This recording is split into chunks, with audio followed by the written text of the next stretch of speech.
دنیا بھر میں جب بھی کوئی انٹرنیشنل ایونٹ ہوتا ہے تو وہاں پر ہر قوم، نسل اور مذہب کے لوگ دنیا بھر سے شامل ہوتے ہیں، اور اس کو آرگنائز کروانے والے ملک کو اس سے اچھی خاصی آمدنی ہوتی ہے۔ لہٰذا ان ٹورسٹ کی ضروریات کو مد نظر رکھتے ہوئے انہیں خوش کرنے کے لیے اپنے ملک یا کلچر کے اندر کوئی بھی بدلاؤ کرنا یہ ملک کوئی عیب نہیں سمجھتے۔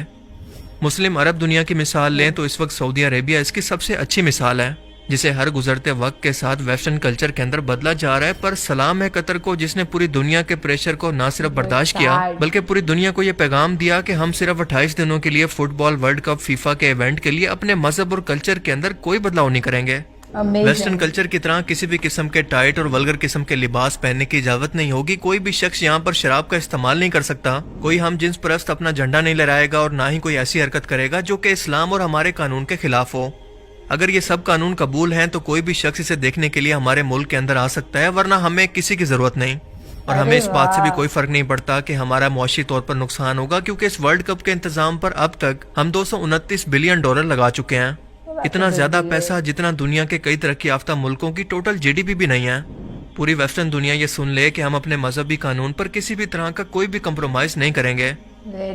قطر میں کچھ مخصوص بارز پر الکوہل ویسے تو غیر مسلموں کے لیے دستیاب ہوتی ہے، لیکن اسے پبلک کے اندر پینا الاؤ نہیں۔ اس ورلڈ کپ میں بھی اس قانون کو 10 لاکھ لوگوں کے کہنے پر بھی نہیں بدلا گیا، حالانکہ قطر کی خود کی ٹوٹل آبادی 30 لاکھ بھی نہیں ہے۔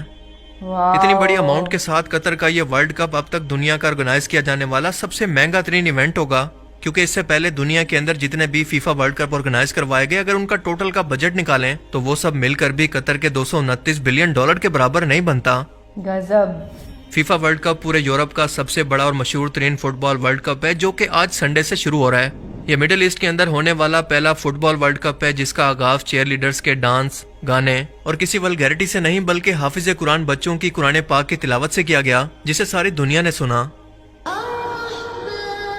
واو، so good۔ اس ورلڈ کپ کے اندر 32 ٹیمیں حصہ لے رہی ہیں، اور 2010 کے اندر جب قطر کے پاس اس ورلڈ کپ کو ہوسٹ کرنے کے لیے رائٹس آئے تو پوری دنیا حیران تھی کہ اتنا چھوٹا سا ملک اتنے بڑے ایونٹ کو کیسے آرگنائز کرے گا، جس کی آبادی پاکستان کے شہر فیصل آباد سے بھی کم ہے۔ مگر دیکھتے ہی دیکھتے اس 12 سال کے عرصے کے اندر قطر نے نئے فٹ بال سٹیڈیمز کے ساتھ ساتھ ایک پورا نیا شہری بسا دیا، اور 8 نئے سٹیڈیم بنا کر کئی نئے roads, metro station, international airport اور ہوٹل سمیت دیکھتے ہی دیکھتے کئی بڑے پروجیکٹس کو مکمل کر لیا، تاکہ لاکھوں شائقین کے رہنے، کھانے پینے اور قطر میں گھومنے کا بندوبست ہو سکے۔ اور ایسا بھی نہیں ہے کہ قطر نے $229 بلین کی رقم صرف اور صرف فیفا ورلڈ کپ کو آرگنائز کرنے پر لگا دی ہے، بلکہ دراصل یہ اس کے VN 2030 پروجیکٹ کا حصہ تھا، جس کے مطابق 2030 تک قطر کو اپنے ملک کو مزید ترقی یافتہ اور ڈیولپ بنانا تھا، دبئی سے بھی زیادہ، تاکہ باہر سے آنے والے ٹورسٹ اپنا کلچر ان کو نہ سکھائیں بلکہ ان کے اسلامی کلچر کو سیکھ کر پوری دنیا میں اسلام کا اصل چہرہ پیش کریں۔ اگر ہم یہ کہیں کہ قطر اس وقت پوری مسلم دنیا کو ریپرزینٹ کر رہا ہے تو یہ کہنا غلط نہیں ہوگا۔ قطر کی کیونکہ خود کوئی فٹ بال ٹیم نہیں ہے، اور نہ ہی اس سے پہلے یہاں پر کوئی ایسا ایونٹ آرگنائز ہوا ہے، لہٰذا اس ورلڈ کپ کے بعد یہ سٹیڈیمز یقیناً بالکل ویران ہو جائیں گے، مگر پھر بھی قطر اس سے اتنا پروفٹ کما لے گا کہ فیوچر کے اندر بھی فائدے میں رہے، کیونکہ اس ورلڈ کپ کے شروع ہونے سے کئی ہفتے پہلے ہی قطر کے ایئرپورٹس پر دوسرے ملکوں سے آنے والے کمرشل جہازوں کا ایک رش سا پڑ گیا ہے، جیسا کہ آپ فلائٹ میپ میں دیکھ سکتے ہیں۔ دنیا بھر سے فٹ بال کے لاکھوں فینس، بزنس کمیونٹیز اور ٹورسٹ قطر پہنچ رہے ہیں، لہٰذا اس ٹورزم اور ورلڈ کپ سے قطر کو اربوں ڈالر کا فائدہ پہنچے گا۔ صرف فٹ بال فینز ہی نہیں بلکہ 5 ارب لوگ ٹیلی ویژن کی اسکرین پر اور سوشل میڈیا پر قطر اور اسلام کی ثقافت کو لائیو دیکھیں گے، اور ان تک اسلام کا اصل چہرہ پہنچ سکے گا، جسے انٹرنیشنل میڈیا نے صرف اور صرف خوف اور دہشت گردی سے جوڑ رکھا ہے۔ اور بالکل یہی وجہ ہے کہ قطر کو اس وقت امریکن اور یورپین ملکوں کی طرف سے بہت سی کنٹروورسیز کا سامنا ہے۔ طرح طرح کے اوتھے اچکنڈوں سے اسے بدنام کرنے کی کوشش کی جا رہی ہے کہ یہاں کے اسلامی قانون بہت ہی سخت اور حتیٰ کہ انسانی حقوق کے بھی خلاف ہیں، کیونکہ یہاں پر لوگوں کو اپنی مرضی سے گھومنے پھرنے کی آزادی نہیں، انہیں آزادی نہیں کہ وہ اپنی مرضی کا لباس پہنیں۔ اس سے بڑی ہپوکریسی ویسٹرن دنیا کی بھلا کیا ہو سکتی ہے کہ یہ خود کہتے ہیں کہ ہر شخص کو ہمارے ملک کے رولز ریگولیشن کو فالو کرنا اور اس کی رسپیکٹ کرنا لازمی ہے۔ ہماری مرضی ہے کہ ہم اپنے ملک کے لیے جو مرضی قانون بنائیں، کسی اور ملک کو یہ اختیار نہیں کہ اس میں کسی بھی طرح کی مداخلت کرے۔ لیکن جب کسی مسلم ملک کی باری آتی ہے تو انہیں اس بات پر اچھی خاصی تکلیف شروع ہو جاتی ہے، جس کی سب سے اچھی مثال ہے فرانس۔ آپ جانتے ہیں کہ فرانس کے اندر مسلمانوں کے ساتھ کیا کچھ نہیں ہوا، وہاں پر برقعے کو بین کر دیا گیا، مسلمانوں کو مذہبی طور پر ہراسمنٹ کا سامنا کرنا پڑا، لیکن فرانس کی حکومت کا کہنا تھا کہ یہ ہمارے ملک کے قانون ہیں، کسی بھی اور ملک کو اس پر بات کرنے کا اختیار نہیں۔ لیکن یہی ملک اپنے ایک میگزین کے اندر باقاعدہ داڑھیوں والے مسلمان دکھا کر جنہوں نے کندھوں پر بندوقیں پہن رکھی ہیں یہ دکھانے کی کوشش کر رہے ہیں کہ یہ وحشی مسلمان اب ورلڈ کپ کو ہوسٹ کر رہے ہیں جن کا کام ہی ہے بس مار کاٹ کرنا. آپ دیکھ سکتے ہیں کہ یہ مسلمان جنہوں نے ہتھیار اٹھا رکھے ہیں قطر کی شرٹس پہنے ایک صحرا کے اندر کھڑے ہیں.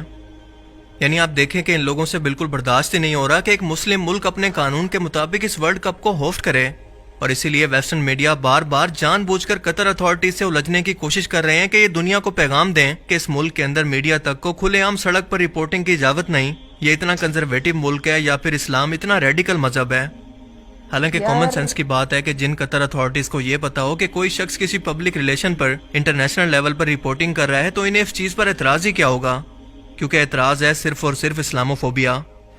ویسٹرن ملکوں کو یہ عادت پڑ چکی تھی کہ وہ مسلمانوں کو جاہل اور خود سے کمتر سمجھتے آ رہے تھے, ان پر ہر طرح سے اپنے رولز ریگولیشن زبردستی منوایا کرتے, مگر اب جب کہ کوئی اسلامی ملک پہلی بار ان کے سامنے والی لائن کے اندر آنکھوں میں آنکھیں ڈال کر کھڑا ہوا ہے تو ان سے یہ کیسے برداشت ہوگا. اسی لیے یہ سب مل کر اسی ایونٹ کے ذریعے پوری دنیا کے اندر قطر کو بدنام کرنا چاہتے ہیں, مگر قطر کو اس کی بالکل بھی پرواہ نہیں. وہ دنیا بھر سے آنے والے لوگوں کو اسلام اور اللہ کا پیغام دینا چاہتا ہے, اور یہی وجہ ہے کہ پورے دوحہ شہر کے اندر جگہ جگہ پر رسول اللہ کی احادیث اور قرآن کی تعلیمات عربی اور انگلش زبان کے اندر بینرز کی صورت میں لگا دی گئی ہیں. ہومو سیکشولیٹی سے متعلق جب قطر کے امیر سے یہ سوال کیا گیا کہ کیا جرمنی کے ہومو سیکشول لوگ یا کپلز کیا قطر میں اس ایونٹ کو دیکھنے کے لیے آ سکتے ہیں یا وہ اپنے گھروں میں بیٹھے ہیں, بیسیکلی اس سوال کے ذریعے میڈیا نے قطر کو ٹرک کرنے کی کوشش کی تاکہ دنیا کے اندر یہ تاثر جائے کہ اسلام اتنا کنزرویٹو ہے کہ اپنے علاوہ کسی اور کلچر کو ایکسیپٹ ہی نہیں کرتا. مگر قطر کے امیر نے اس کا بہت اچھا جواب دیا کہ ہم کسی کو بھی اپنے ملک کے اندر آنے سے نہیں روکتے, بس صرف شرط یہ ہے کہ جس طرح سے آپ باقی دنیا کے کلچر کی رسپیکٹ کرتے ہیں بالکل اسی طرح سے ہمارے کلچر کی بھی کریں.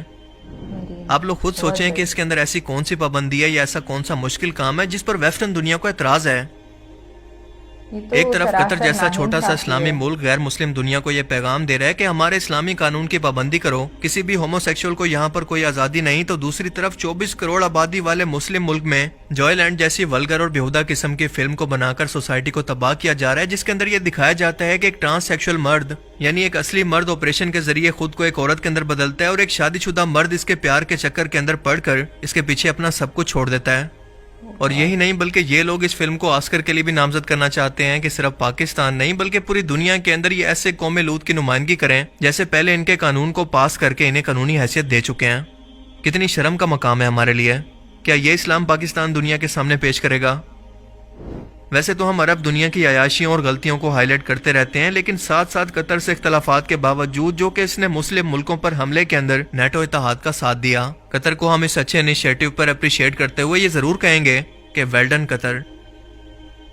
باقی آپ اس بارے میں کیا سوچتے ہیں؟ اپنی قیمتی رائے کا اظہار کمنٹ سیکشن میں ضرور کریں.